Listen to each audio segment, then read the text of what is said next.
everybody, and welcome to Magical Journey. I am your host, Daniel Cahoon, and tonight we have an amazing show lined up for you. You guys have no idea. Uh, yeah, you do. But before we get started with that, I want to do a little bit of shameless promotion. First of all, if you have not gone to my website, magicaljourney.com, shame on you. It is the place to go to find all of the links for my social media, how to contact me, a very important thing. Also, there's some interesting little pieces in there. Guest appearances I've made on other shows are attached to that site. And there should be now a way to be able to do readings on there, I believe. Don't quote me on that, but I think I did that. Anyway, enough of that. Along with that little tidbit, though, you can also find me on Facebook. Now, there's a couple of things going on Facebook. There's a Facebook page for Magical Journey. You can find out who's coming on, what show we're doing, a little bit about the topic, maybe here and there. But the Magical Journey group, that is a place you want to go to if you want to find out all the dirt about what's coming up. Photos, articles related to subjects that we're tackling, and get to know some of the people who are my biggest supporters. Also, there's the new page that I've put up recently for the Paranormal Files. If you have not seen the Paranormal Files, guys, just get with it. You got to watch the Paranormal Files. Each Thursday, I drop an episode of that, and it's based on research I've done and am currently doing on paranormal topics, right? Obviously. So that's another good page to join. I encourage you, join, like, comment, share, send the love out always in these places. You can also find me on X and on TikTok, at least for right now on TikTok. TikTok is definitely the place to find me for behind the scenes and also a little bit about stuff going on with the brand and with the show. If you know anything at all about TikTok, you know that it may or may not be with us long, but go over and check it out anyway. All right. So tonight, guys, I have been waiting so long for this night. And my guest, you guys know him, and I know you love him, the one and the only Michael Kameron. Hey. Hi. Oh my God, Michael. Hello, Daniel. How are you? You I'm okay? actually just like the clinch in a way that you're here tonight. So tell us, as if we need to have an introduction, tell us a little bit about yourself and where people can find you and anything that you want to promote out. Yeah, I come from the United Kingdom. I come from London. I was born in London, in the East End of London, during the 1970s. I was raised by and in a strict Irish Roman Catholic family, and in the immediate environment and the schools that I went to are strict, priests and nun type schools. You know the ones, Daniel. Yeah. Yeah, and so I describe myself as an alien abductee from birth. I'm also a breakaway MILAB, a military abductee.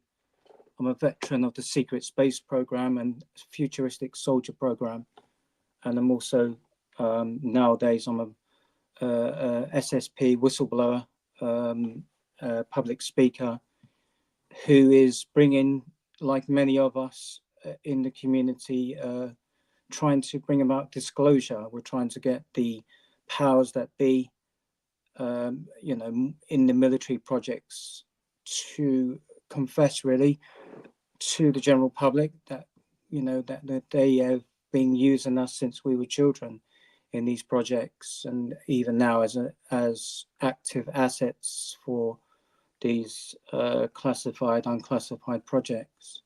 So, and I'm also an author, a new author, you know, of my book, High Strangeness, A Lifetime of Alien and Paranormal Encounters.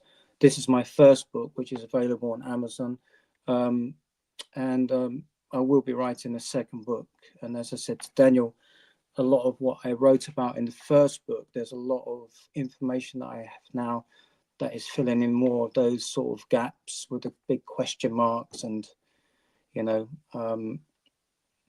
I'm also, as a result of many of my experiences, I have complex PTSD, and I also have DID, dissociative identity disorder, which is about, which I can talk about, alters.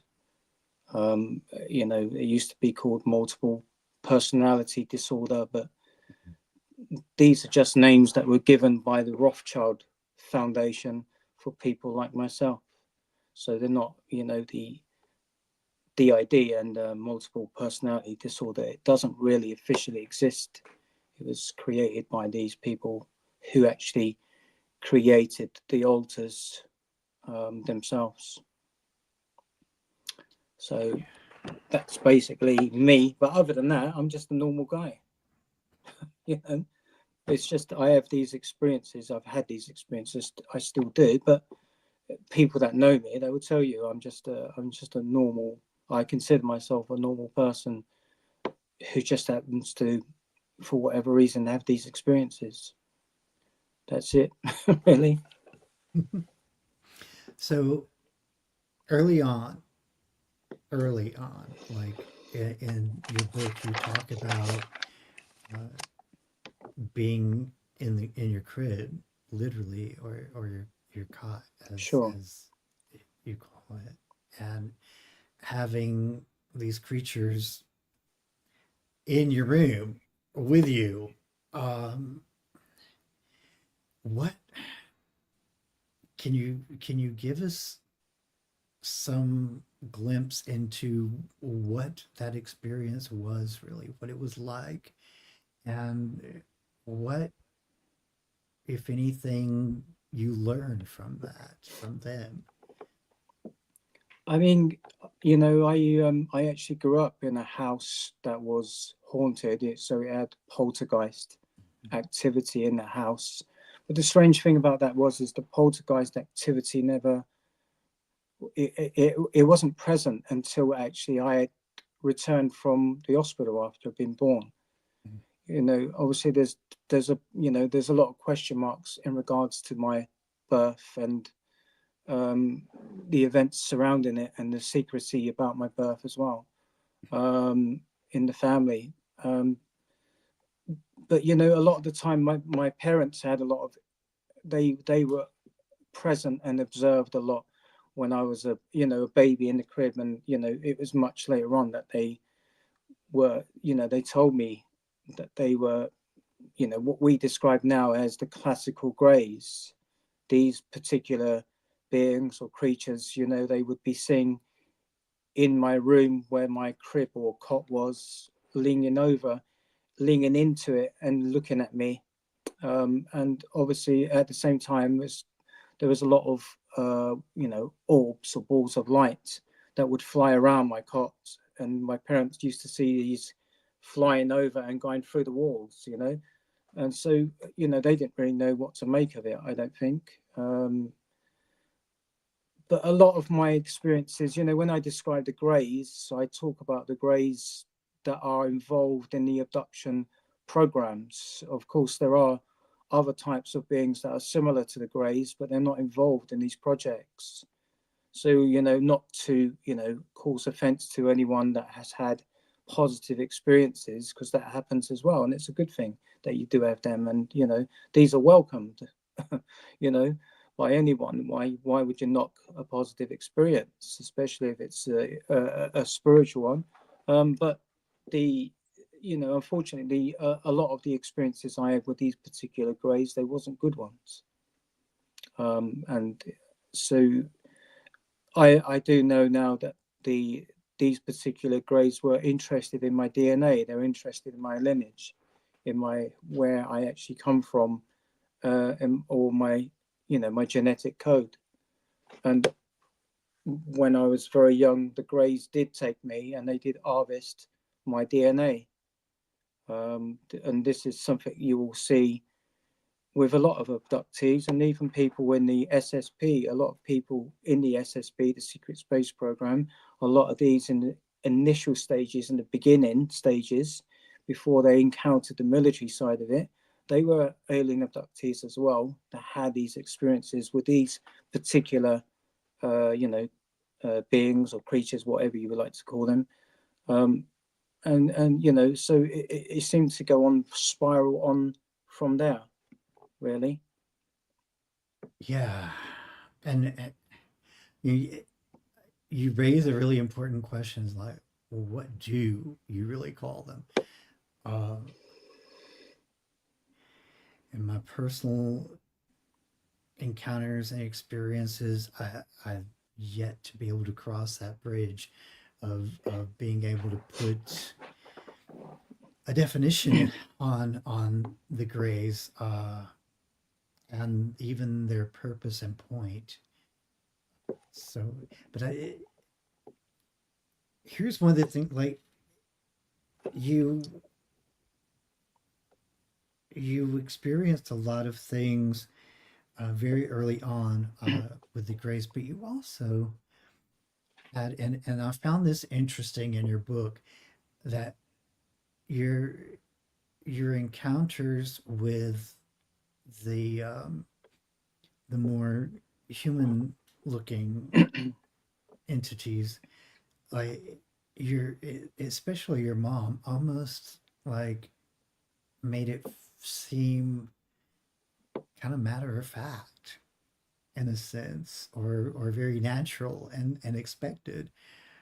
uh, what what was, I guess, what I'm really trying to sort out in my mind with that is, first of all, what went through your mind when you first kind of brought these beings to your family's attention, and their reaction was just so matter of fact.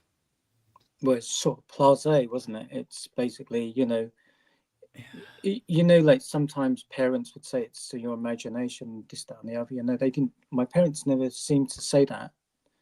But Mhm. as I was saying to you earlier, Daniel, I've learned a lot more about that, particular side of my family. But but the yeah, quite early on, I did have, what people would call invisible friends, I guess.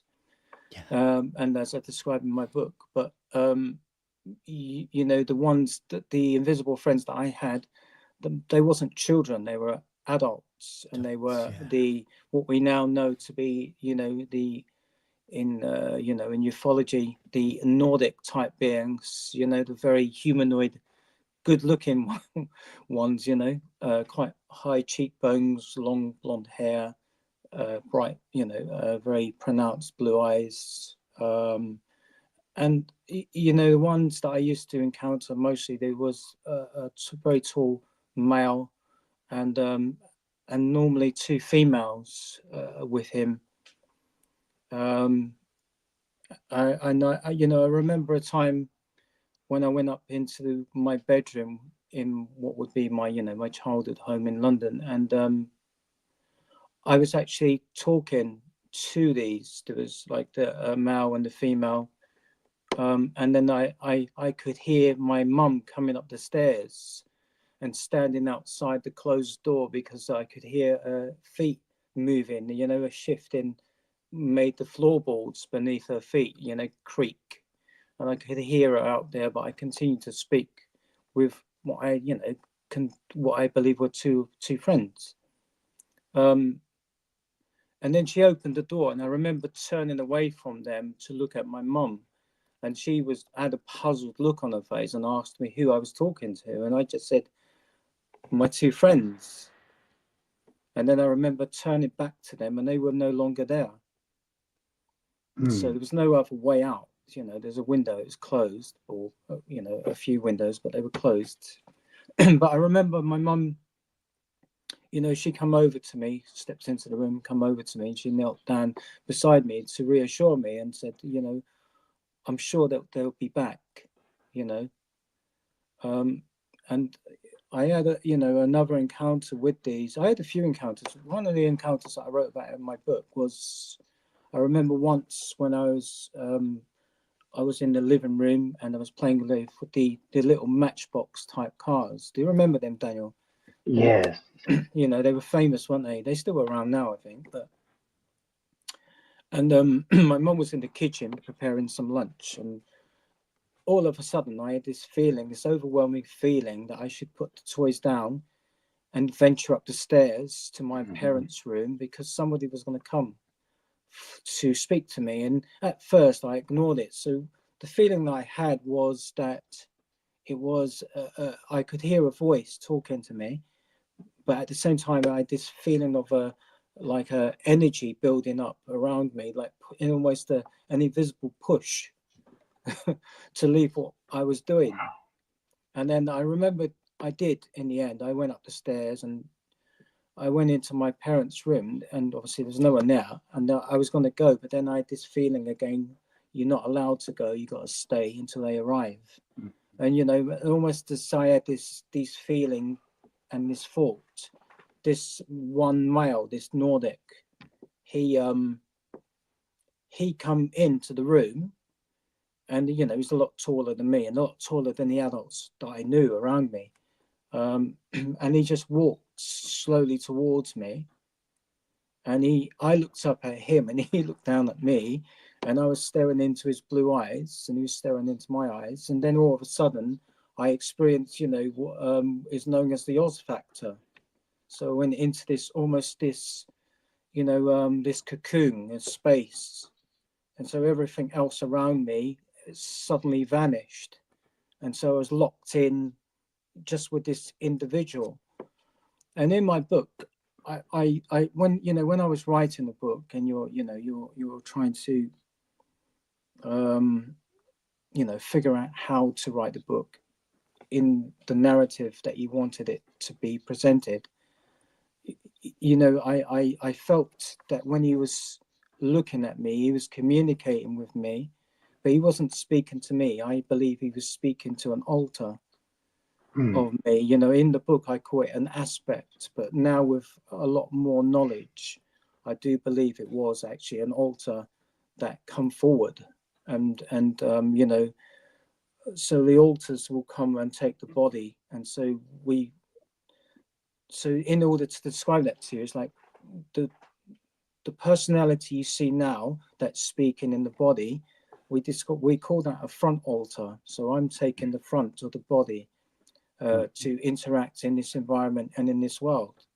So an alter will come forward and I will step back, and the alter will step forward. So I believe he was talking, speaking, communicating telepathically to this other part of me, this other person.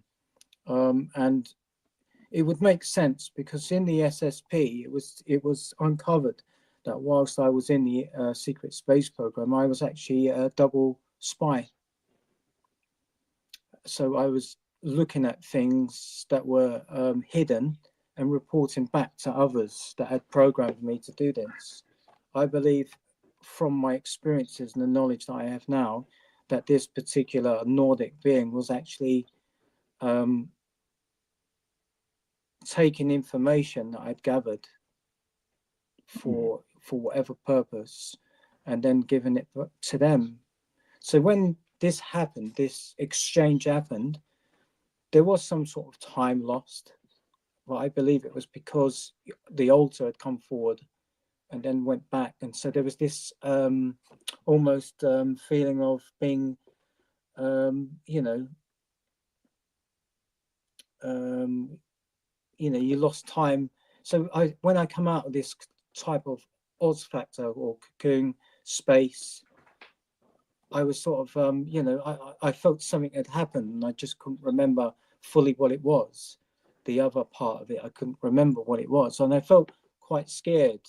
So I remember, turning on my heels, so to speak, and running down the stairs, almost falling over myself to go to where my mum was in the kitchen. And I was like saying to Mum, that something's happened. And, she was quite calm about it and quite reassuring. And, she just told me everything would be okay and just go and back and play. And that's what I did. And then, when I was playing the thoughts of this, suddenly, it vanished from me and I just carried on doing what I did, but these particular experiences, they always stayed with me. I had a really sharp memory in every detail. In my book, I'm quite detailed in what I talk about. And I bring up, like, even from when I was a child, very rich detail about my experiences with the emotions that I felt back then as well. So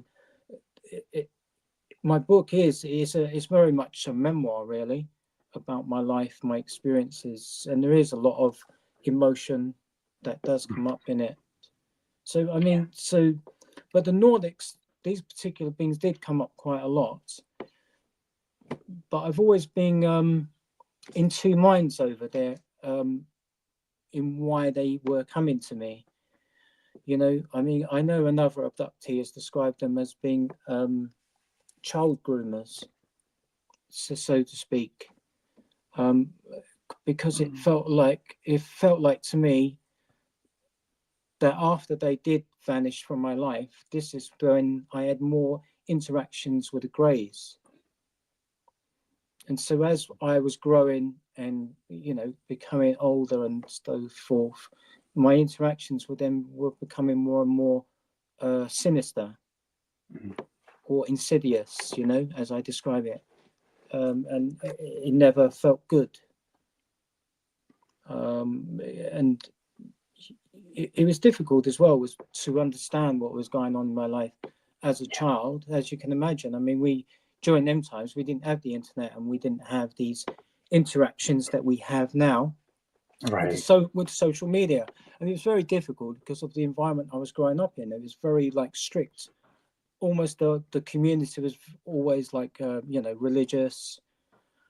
If I went to a priest who chucked holy water over me and tried to, banish what he thought was the devil, or if I went to the doctor, he would try to lock me up. So, so it's these type of, interactions as a child. And, when I did eventually try to figure out what was going on, we had libraries, but in the libraries, they didn't really have many books like we have now. So there wasn't much information really. But I did have, but from a very young age, I do remember I was quite, I did have quite strong psychic abilities, and obviously an awareness of spirit. And I was also, one of the things that I could do is I was able to do telekinesis. I was able to move objects with my mind, and this was tested as well because I was taken somewhere, I remember, and remember some men and women in the white lab coats, and they were recording this. But I don't know what the outcome of that was. Only my parents did. But I was tested, and I was able to do this. And I was also good as a child, and I think a lot of children are good at this, able to manifest, so I was able to think something, and more or less within a day or two, whatever I was thinking about would come true. But I've spoken to other people, that were children that were quite sensitive, and they were able to do these things as well. And I think we just lose it as we reconnect more with the logical, analytical left brain. Definitely. So yeah, the all of that. Wow, just all the testing, all of the kind of poking and probing that went on and so forth had to be uh, confusing to say the least. and probably quite frightening um, to a young child. I don't. Can you guys hear me fairly clearly?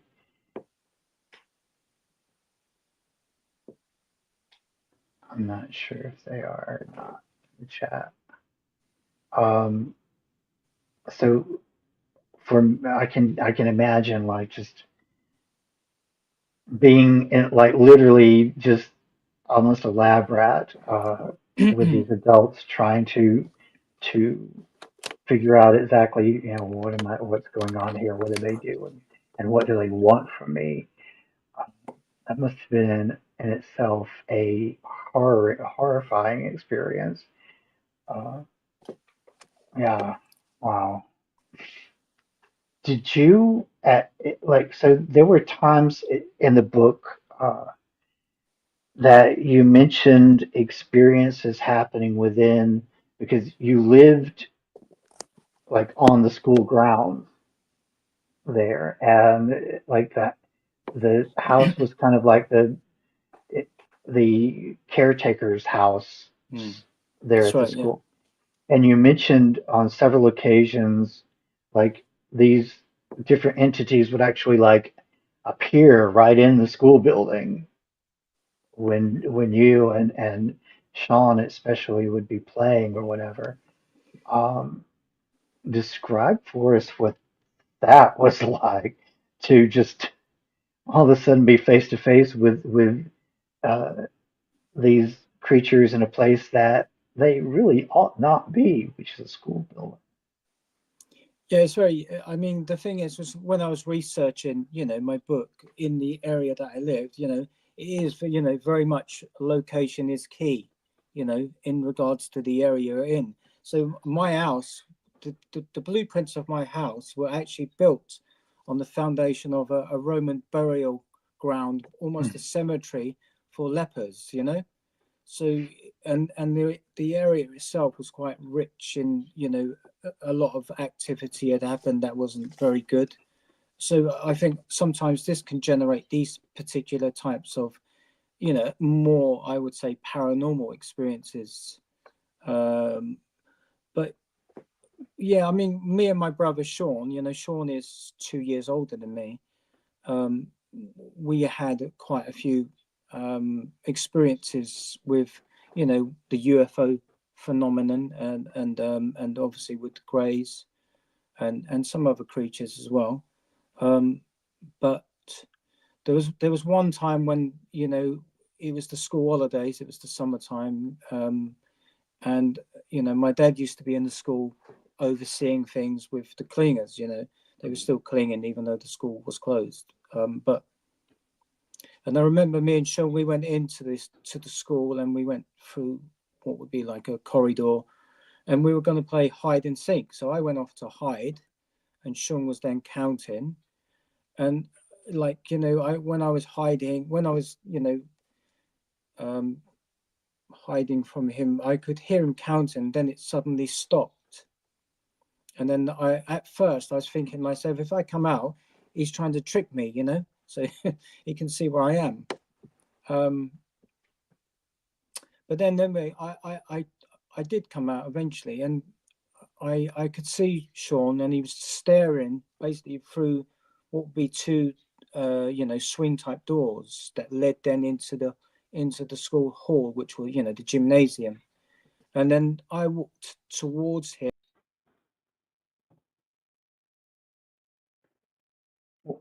Well, oh, there we go. Whew.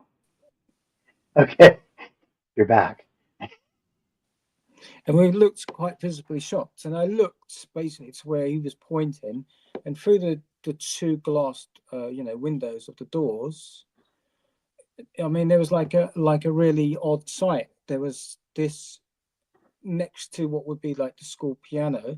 There was this very tall grey type figure, almost white. I call it a tall white grey with a big head. And long spindly arms and long fingers, and he was just standing there, literally staring back at us. Mhm. It's a very odd sight, like you said, Daniel. It's not a place where you would often see something like this.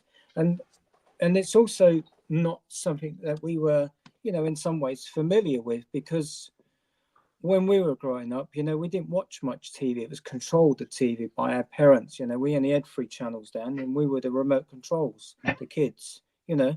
and,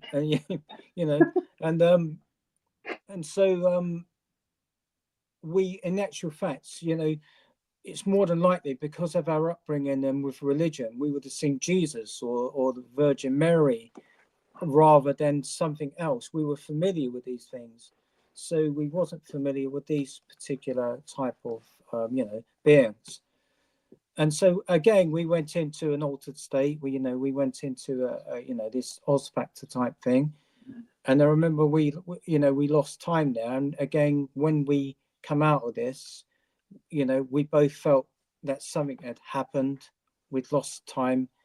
And again, we had this feeling of dread, I mean, this is this is something you have as well as an abductee, and you have these experiences with the greys.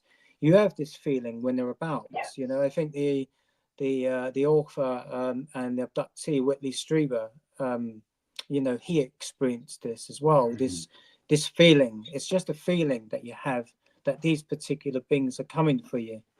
And I had this, throughout my life, where I had a feeling when they were about, or when I was going to be abducted, and for me it felt like, it did actually feel like dread. It's a very scary feeling to know that they're coming for you. And then, but with this, we run back anyway to tell our parents. But at that time, my dad had been on a break at home, and he was coming up the stairs into the school as we were going to come down, and Sean then sort of said to him, Dad, there's somebody in the school hall, and he said they're not human, and he looked at us a little bit, to see if we were just kidding, having a laugh on his, at his expense, but he could see we were both shaken up and serious, and so he went off then and was searching the school, and he come back. He told us to wait there, and he come back after a little while, and he said that he couldn't find anything. The doors were all locked, the windows were all locked, there was nothing broken. So there wasn't, if he, in his head, he was thinking it was okay, maybe we at that time been seeing something, we were scared, so maybe we seen something bizarre, or in his head he might have been thinking it is an intruder and it's just scared us. So he went, and there was nothing, so he just told us to go back and stay close to the house and just play, everything would be okay. But there was always this type of sort of more reassuring, really, that it's not something you would often expect from a parent.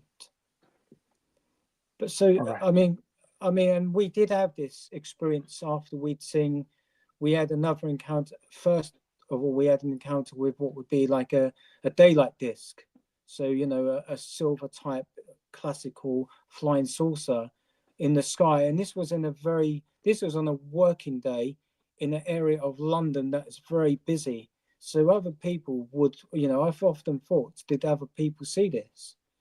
But we experienced this first of all. And then a little while later, not long, just by probably about a week or so, we had this encounter with this particular being. So Nancy asked a very good question, and this has often been something that I've kind of like meditated on myself. Why don't the Greys take on an image of religious figures? It's a good question, Nancy, but I think it's, for whatever reason, they seem to take on the images of, a lot of the time, children's cartoon characters, or something in a child's mind that is more likely to attract a child to them and go with them.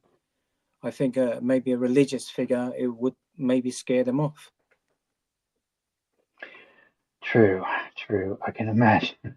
But I don't know. I'm just speculating. I don't think any of us can really say for sure why they do that.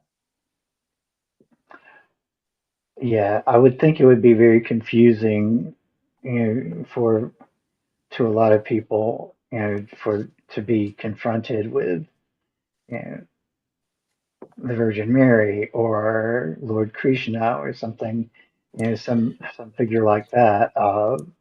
I don't think it. I think it's because also with religious figures, I don't think that's going to be as enriching for a child. I don't think that a child would be that attracted to it. But something that the Greys often do as well. They will take an image in the mind of the child, say a favorite cartoon character, maybe something from Walt Disney, and then they will then create almost like a virtual construct of that image in that child's mind. And so they will then, as an example, they may go into a forest if the child lives near to a forest, and the child will happily chase after this image, thinking, it's something from this, from a program that they watch, and they'll happily follow it. And then the Grey will then open up a part of a tree trunk, a bit like Alice in Wonderland, and go through into that, and the child then follows it, thinking, they're on some sort of adventure with their favorite character from this program. And then when that door closes, the child is not in a tree, it's inside a ship. And then that tree will vanish, that character will vanish, and the child will be faced looking at a Grey who, from my experiences, will not treat it very well. And this is one of the things, what they do, they're calculating, it's very thought out what they're going to do, and it is deceiving the child. It's a deception in order to gain that child's trust, in order to take that child away. And they do take them away. Yeah, they do. And Karen Taylor made a really good point that Disney is a cover for something much darker, and I agree with that. You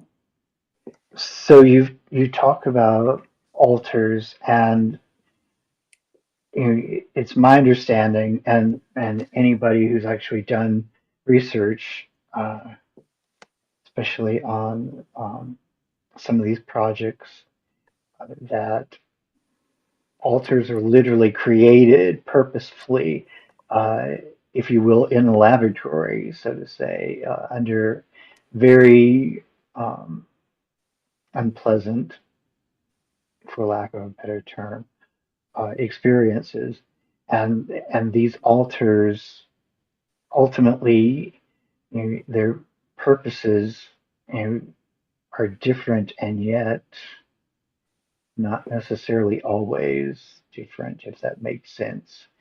Um, in your experience, what what is it, how do you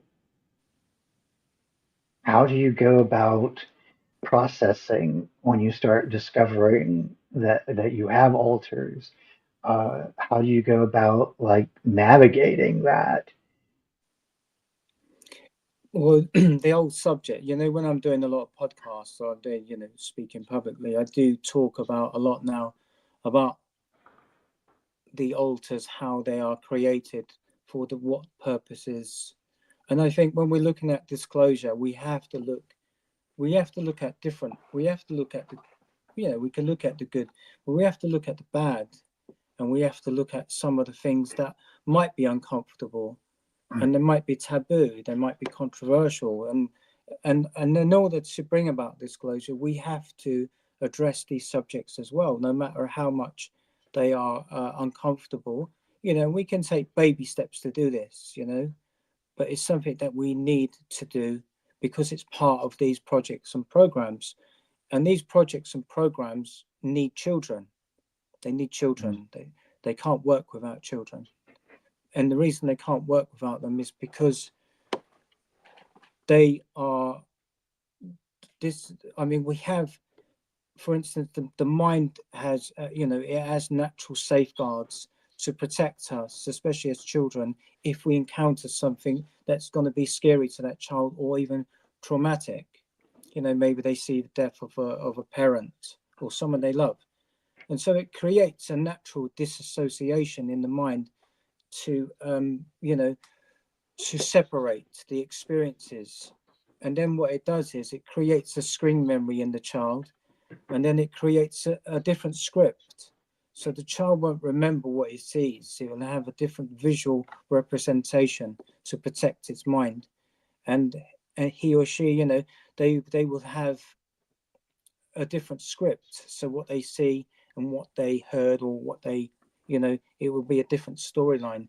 And then the mind will naturally return to that when the child is maybe mature enough and ready, or the higher mind feels the child, the teenager, or the young person is ready to deal with it in order to safeguard it and maybe to heal it using baby steps. So it's not so, you know, it's rising to the surface, but not too quickly. It's done in little steps in order to integrate it, to experience it, and to heal it until the mind can then come back together again in a way.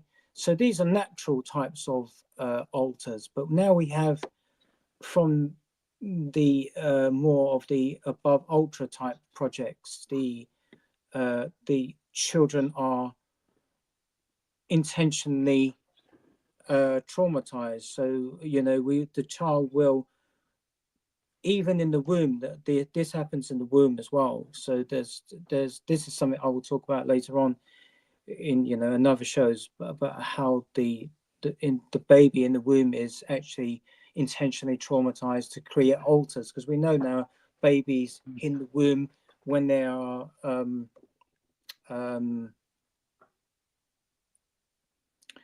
you know, when they're being in a way tormented, they will actually, the mind will disassociate even in the womb, and it will already, before it comes into this world, have alters a split personality. But in regards to the child, normally it's normally done, it has to be done, the traumatizing of the child, the breaking of the mind and the disassociation, it has to happen between 7 and 8 years and not after that. The reason being is because at that age the child's mind develops its ego and its will. It has more of a sense of itself in the world, just a little bit. And it's much more difficult to program a child at that age. You can do it, but it's more difficult because there are other steps that take place. There's a you know, when you're being programmed, you have 5 different programmers that take care of you, and they have a different task to in order to get you to where they want you to be, to then go on to the next steps. But what they do is that they, you know, for a child of 3 years old normally will undergo this type of traumatic training, so to speak, to break the mind. I mean, I won't go into all the details what they do, and let's just say it will be horrific, and it, you know, it's bordering on, you know, sexual abuse.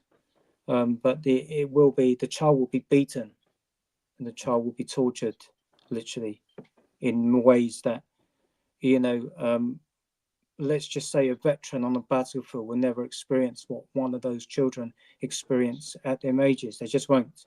You know, a hardened soldier, a veteran on a battlefield that's experienced PTSD, it's nothing compared to what these children go through on these projects. It's just horrific.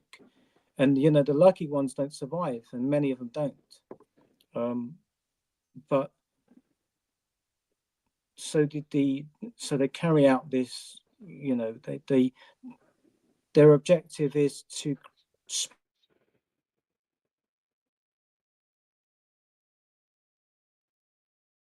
He froze on us. Um, Hopefully, we'll be back in just a moment. Wow, this is intense, to say the least.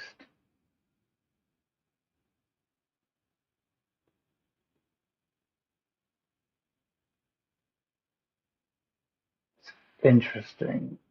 where he, yeah, interference, definitely. Um, oh, maybe.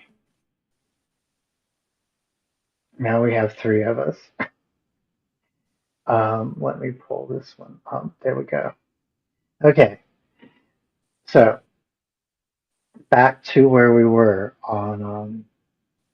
Yeah. Anyway, but yeah. So they create a split in the mind Mhm, to create the dissociation, and then they bring the alters through. They normally what they do is they split them from the core. So the core is the mainframe of the mind, so to speak. So from that mhm, they cut away from it 13 different types of personalities, which are the most at most refined and the strongest. But what we say is that people don't understand is they believe that we only have one consciousness. We don't. You can have literally hundreds of alters inside this body, inside this mind, um, and these are unique personalities split away from the core. The core is hidden by the military and well guarded. mhm, It's also protected from therapists who interfere with their projects.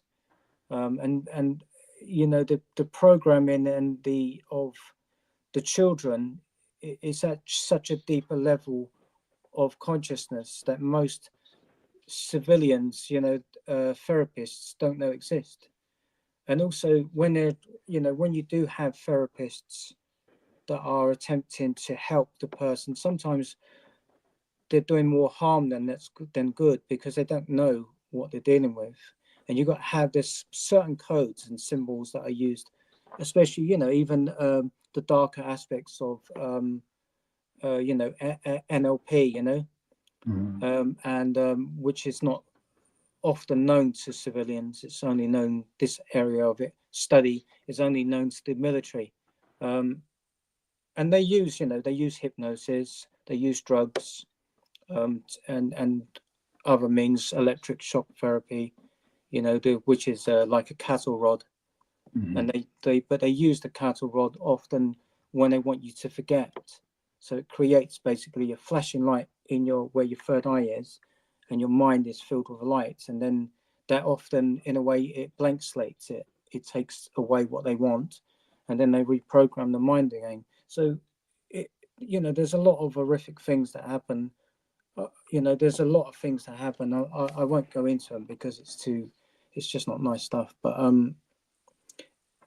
and then when they got the altars are then programmed in various places in the United States and in the United Kingdom, in Australia, and in other places as well. They don't necessarily have to be military bases, but and the children are then brought from one place to another, depending on what they're going to be doing when they're in these projects, and then mhm.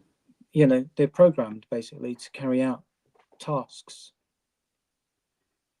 And this is how you then become part of also the futuristic soldier program. I mean, in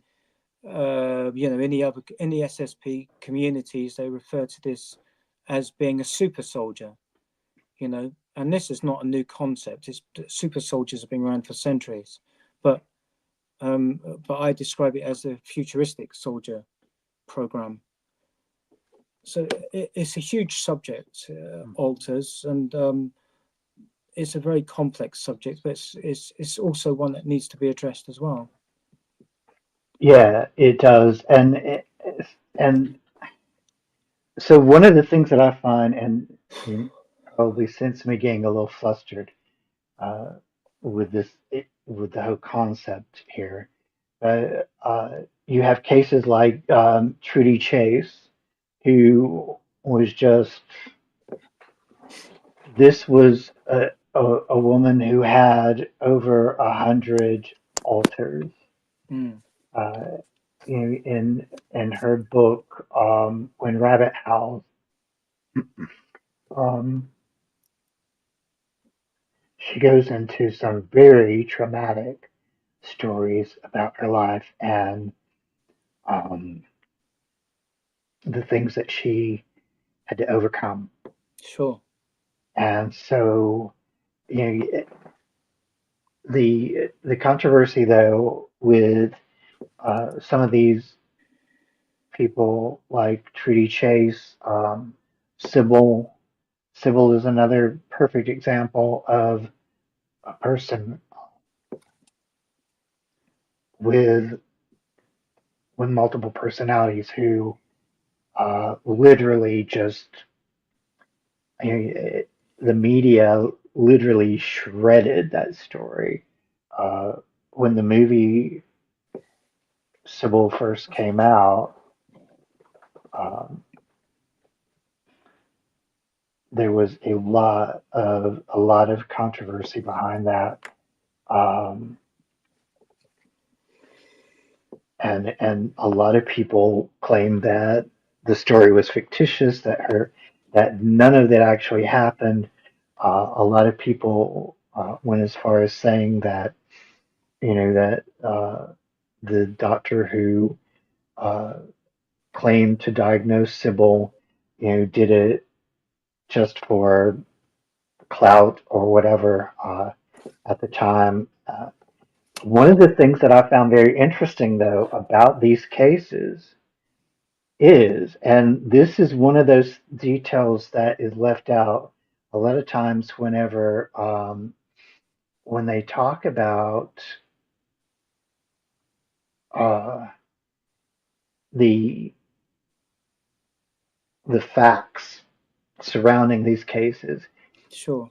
They just kind of sweep this little piece of information under the rug that alters are also known to even have situations where they manifest physical symptoms, That's right. physical illnesses, and so forth Sure. that the other personalities, the other alters, do not possess. Case in point, there was one person who I believe was Mel, who had an alter who was diabetic, and when this alter would come out, his like the his he would test positive for diabetes. His counts would be off. Everything would be like literally would prove that he was definitely diabetic. This alter, but yet when the alter was not present, we lost him again. Um, there was the lack of this manifestation of diabetes. Um, Still debate the reality of multiple personality in humans. They do understand the 18 included ones. Multiple people are encouraged. Yeah, the thing that I found, hopefully Michael will be back in just a moment. Um, excuse me. The thing that I found very interesting about, there we go. And then you are back. The thing that I found very interesting about alters, in particular, and it kind of, I feel like it kind of boosts the argument for them, is when you have situations like an alter who can play classical piano, for instance, Sure. and the core personality has no idea about music. So there's several things, several telltale signs that prove that alters do manifest and that they are very different and that they do have um, tangible evidence, so to say, to back up the idea of alternate personalities in a person. Uh, so yeah, but I find all of these cases very interesting, especially whenever it comes to the manifestation of, like I said, things like physical ailments, illnesses, and so forth within separate alters. Sure. I mean, even the the brain signatures are actually different from the host. So my one and one comes forward, their one would be different from this one. And also the eye colorings can change, different facial features, and they do have different personalities. And often they don't actually know a lot of the time that they come from one body or one mind. Right, right. That's one of the things that, And in the military as well, the handlers and the programmers, they have built inside the mind almost like a virtual reality world where the alters actually exist, and this is how they call them up. And not all of the alters that are in the system are involved in the projects. In a way, they're allocated jobs within the system. It's like a little world where and not all the alters know of each other. Like many things with the military, if they're building something, they will often separate people from the same project so that not one or the other person knows what the other person's doing. And so they do this with alters. There's some alters they were allowed to communicate together, where other alters do not know the others exist or even where they are, or why they're there. So they're controlled, and they're scared as well of the programmers. They're scared of the handlers because the handlers torture them if they don't do what they're supposed to do, and they feel this pain. I mean, I'll give you an example. When I was working with, as I was telling you, SSP veteran and author Olivia James, who helped me uncover as well a lot of my information with my military records and my real medical records that are on file and actually are hidden at I'm not sure if I should say it, but at a site in on a military base in Australia, but and they're kept on computer systems there in a room, what we call the Red Room. They do have paper ones there, but they're more difficult to get the information from. But when we were looking back into my childhood home, and we see myself back as a child sat up in bed reading the book. Now, next to me was one of my alters. This alter's name is George, and he was created when I was brought into like a lot of us in this type of thing. I was brought into the secret space program at a very young age, literally 4 years old. And I was actually, going right back. I mean, I was taken by an organization we call Monarch Solutions. Monarch Solutions are like the FBI. The FBI have a team of people who we called finders. The finders look for children for these projects. They traffic children, and the CIA use them, and the FBI cover it up. So when they're saying they're doing a investigation, they're not covering the tracks of the people that are involved in the projects. Now, the CIA are involved in the projects, but they're not the ones that we really are. They're not the ones that I've done the things what I've experienced. So there's other organizations involved that are a lot more dangerous and secretive than than the spooks, so to speak. But so they took me, and they basically purchased me. So I was bought, and then I was sold into the projects for my particular DNA and other reasons why they choose you to go into these projects. So somebody said to me once, oh, Michael, you're special, or you've been chosen. I'm not special, and I don't consider myself special in any way, shape, or form, and I certainly don't believe I was chosen. That's not and I had to point this out to the person. I wasn't rude, but I was to the point that that's not the case.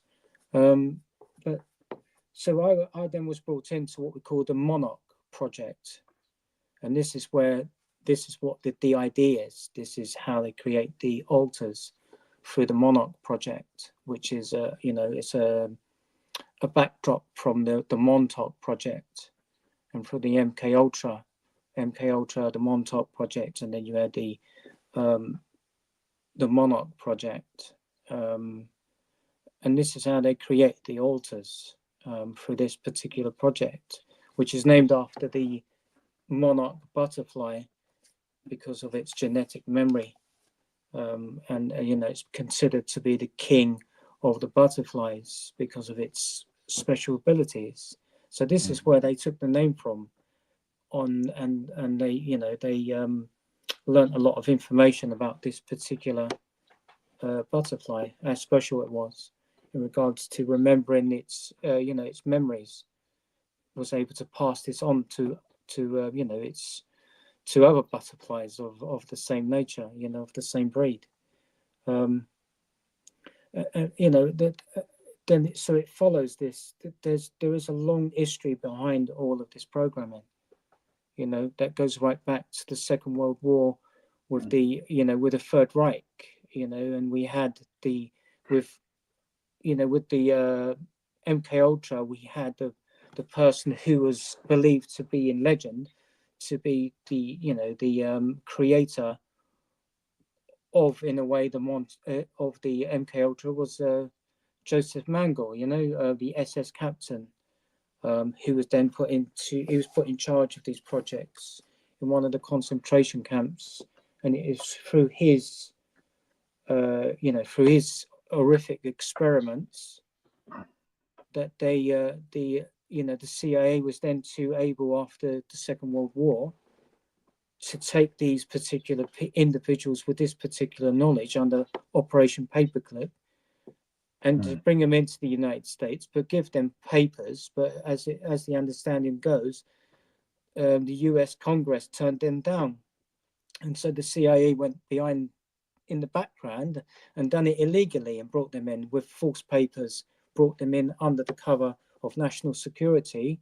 And these particular scientists and doctors were brought into the UK, they were brought into, I think, Canada, and they were brought into the United States to then have their research advanced in some ways, and they created MK Ultra from this. And then this is on public record because the CIA did eventually say that they had they did have this project, and they were experimenting on people. But when we had as I was explaining yesterday on the podcast, with Michael Anthony on his podcast, under the Montauk Project, I think it was a little bit of trial and error with this particular project because they were still experimenting, and they didn't really know, I don't think, what they were doing.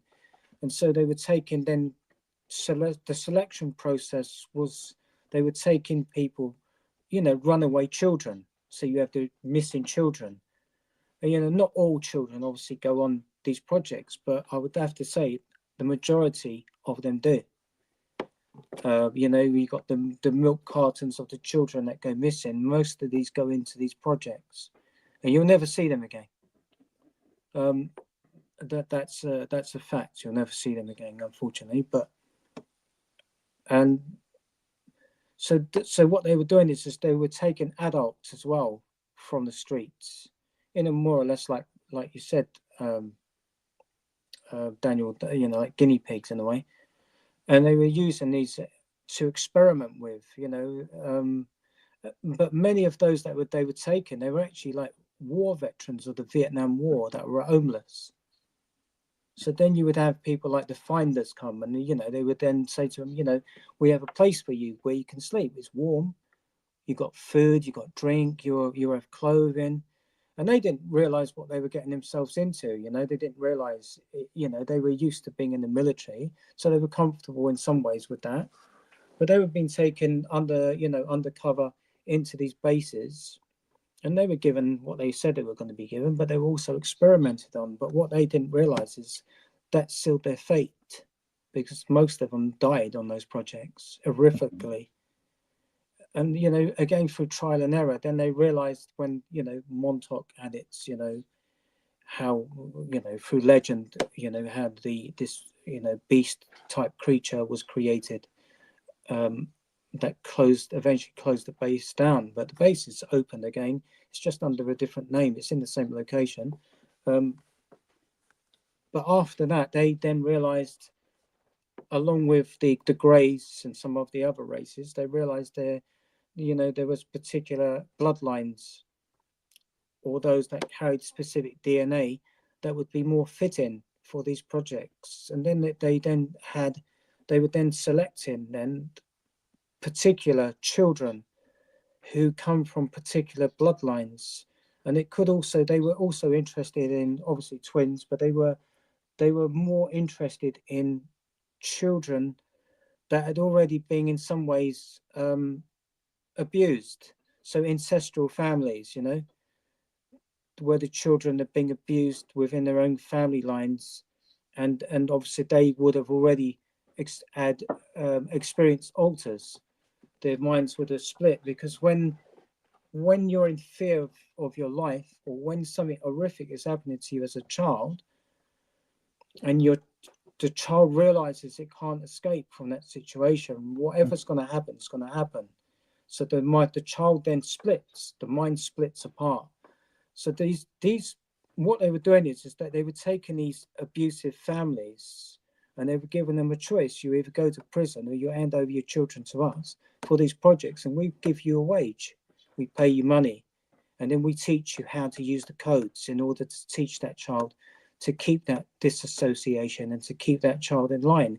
And they taught them almost like a course, these particular families. But these weren't the only ones, but they were some that were selected for these projects, because one of the key points of these projects is the child must be able to disassociate in order to receive this programming.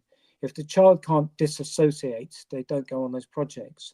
But you often find the children that can disassociate, they come from specific bloodlines that go back centuries. It runs in the blood and through the DNA. And some of the characteristics and some of the things that they require for the child to be selected is that they have to have a very high IQ. It has to be over 100, 180. The child's mind has to be very creative, because of some of the methodologies that they use, and they teach the children to use the mind in specific ways, which also enables the programming to go smoothly. And the child will also have to have a high threshold for pain, you know, because a lot of the time what you experience on these projects, if you don't have that, you won't survive. So there are certain characteristics. Another thing the child has to be very sensitive to different types of energies, electromagnetic energies, and different altered states, and very, you know, sensitive, almost to the point of psychic. So they have to have a level of this. But again, when you trace the bloodlines, what they're interested in, they often come from those particular type of bloodlines where, you know, it's even military, what I described as the super soldier going back. It could be like the berserkers, the Vikings, you know, or the Knights Templar, or something like this, or being part of something like the ancient mystery schools in Egypt, or they could have been like Native Americans who, you know, who are able to again enter into altered states quite easily. So these are some of the things that they look for in these children. And many of these children also, there is often somebody in every maternity ward in that is looking for these children. Our own schools as well, the curricular systems, especially in the United States, are geared in order to look for children that have these particular experiences. And they test these children using these type of educational systems. And then these children are then placed onto these projects. whether the parents know this or not, this is what happens. It's a process. This is how they find the children. And there's many organizations as well involved in this, many organizations.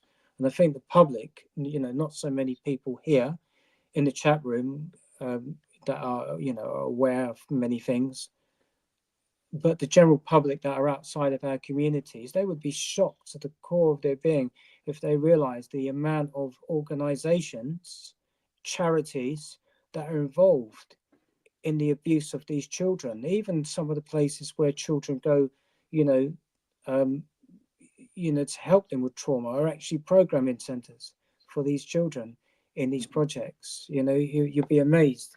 But again, with disclosure, this is another thing what eventually disclosure will reveal: the amount of people involved in training, identifying these bloodlines, identifying these children, and placing them in these projects in harm's way. And this is what we're looking at to exposing now.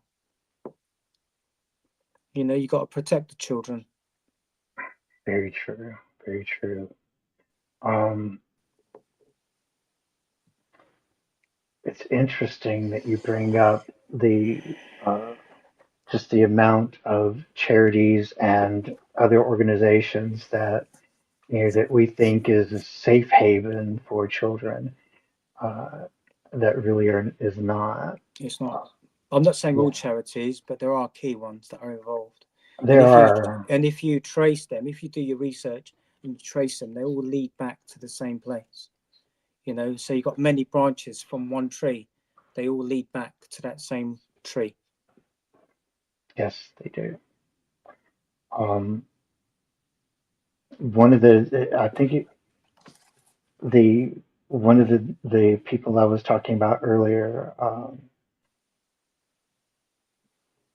Shirley Shirley Ardell Mason, was the young lady who was betrayed both in the book or portrayed, both in the book and in a film, as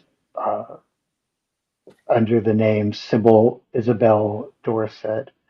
Her story was highly publicized um, as someone with multiple personality disorder, or the DID.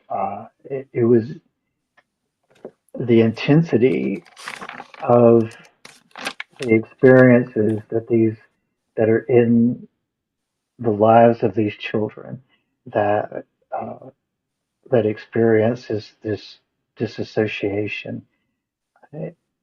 Again, like you were saying, it's generational, it's ongoing, it's horrific.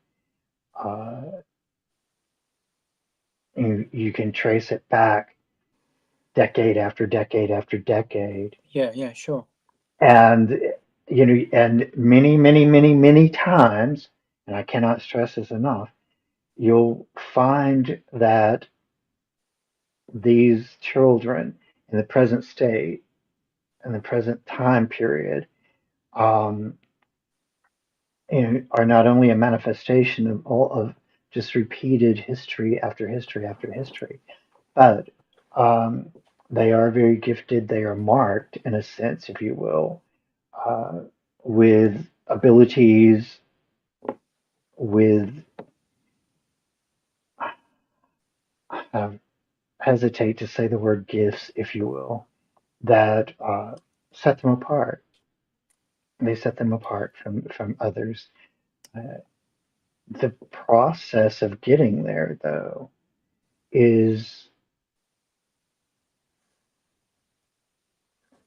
it came about quite unexpectedly to a degree from the beings that got them at some point. But uh, in reality, when people use terms like chosen, it, the reality of that word, those words, is very ironic, I think, as it plays out in the life of these children. Um, wow. This is a very intense and very real conversation.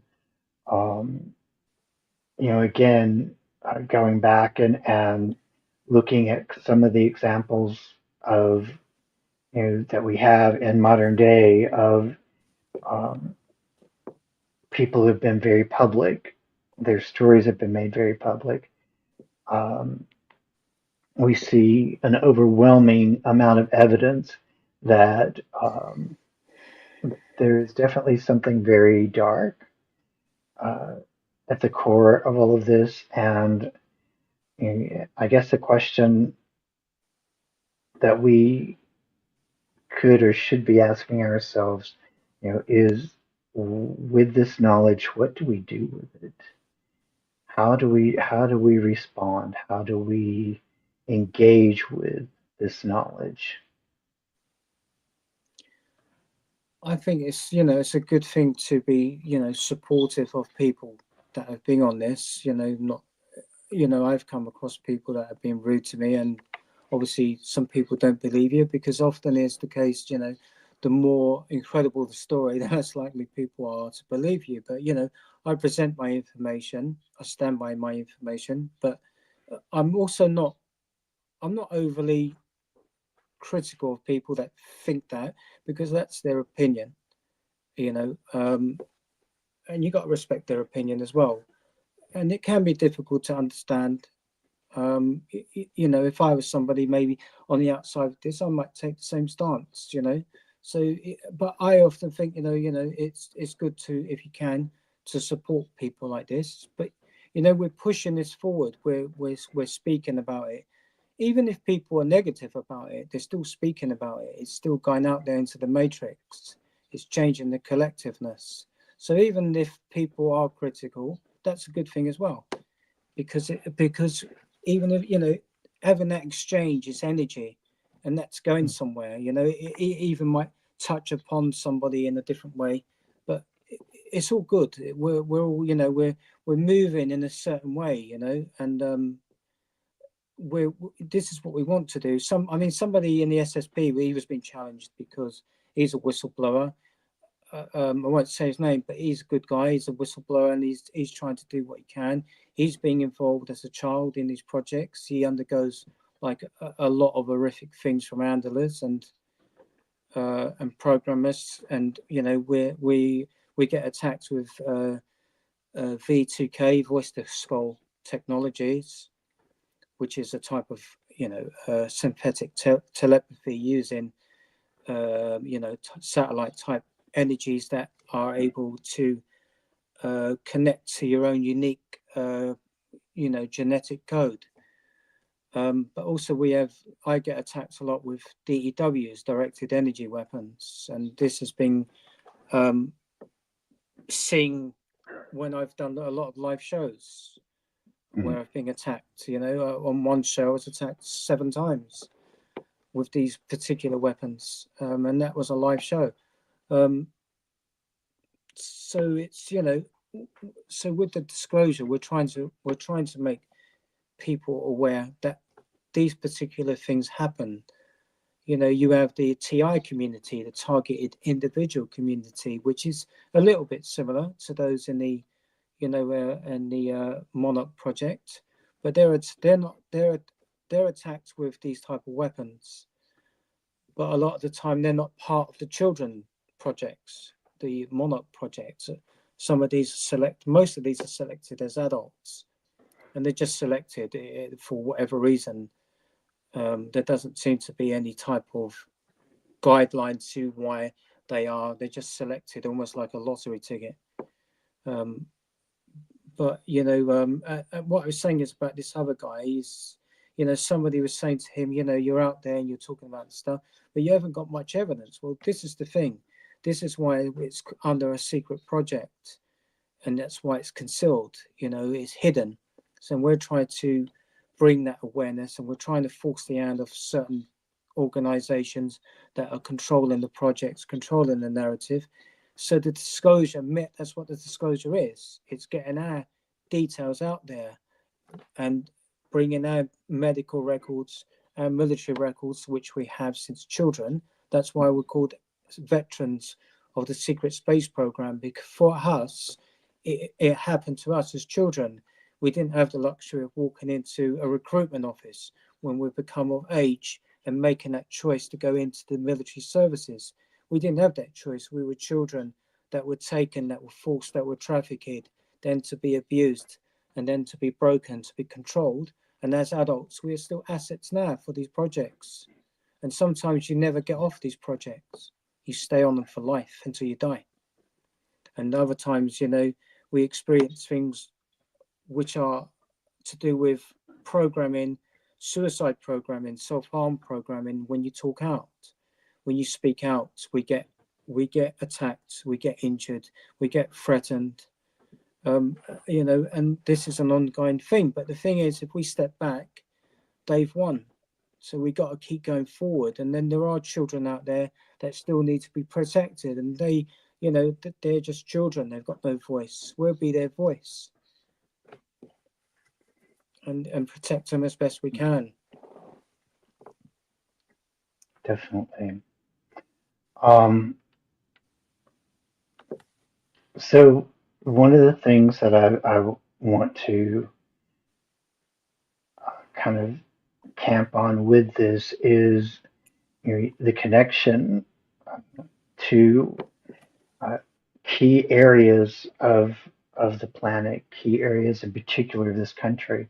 They're extremely important, and extremely needed in this battle. One of them, of course, being Mount Shasta in Northern California, a very key vortex area, a very important and powerful source of energy to help to combat against these particular creatures, for lack of a better word. Sedona, Arizona, very important key I like factor. Sedona. Yeah, it's nice. Good Uh, area. Extremely important, powerful energy source.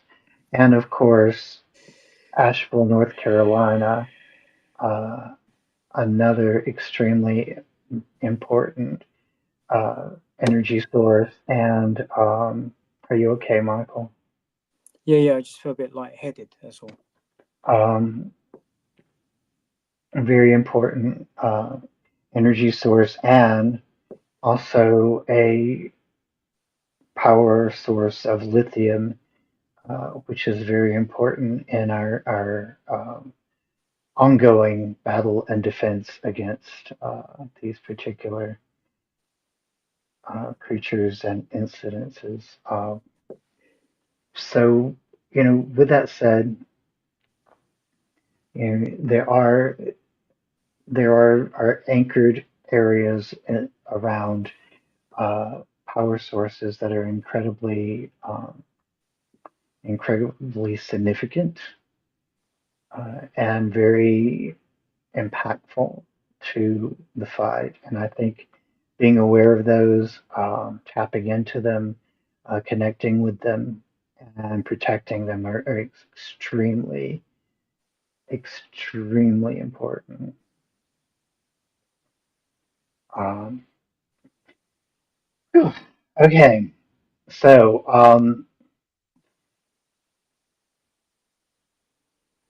the this has been kind of an intense night. Um, and I think we all kind of feel it tonight in our own way. Uh, I want to have you back again very soon, actually, to touch on some more areas that we did not touch on tonight, and kind of go deeper into um, some of the things that we should be aware of, some of the things that are very important to understand not only the significance of these projects, of the significance of the things that we're talking about, uh, but also to be able to, um, I guess, just put it out there, bring awareness to uh, what we are really dealing with, and what it is that we need to make aware in our world. Um, I'm going to go on and close this out here, Michael. But so I'm going to pull you back, and Sure. then we will. I'll talk to you in the background then afterwards. Thank you for having me on the show, I Daniel. thank you for being here. Like I said, you are just an amazing person, an amazing friend, an amazing Likewise, part. likewise. You're an amazing part of my life, and I always appreciate you being a um, part of the journey. And we'll talk with you again in just a moment. And yeah, thank you everyone also in the chat room as well for coming in and Absolutely. listening and supporting. I really appreciate you. Thank you. Definitely so. All right. All right, guys. Wow. It was an intense night. Um, I did not expect anything less from tonight. Um, I want to thank you guys for coming in tonight. I want to thank Michael for being here, for being brave enough to share his experiences with us, and for just being an incredibly amazing person. You guys, don't forget to like, share, and comment. Definitely subscribe, and yeah, I will. I will see you guys again very soon, and may your journey always be magical.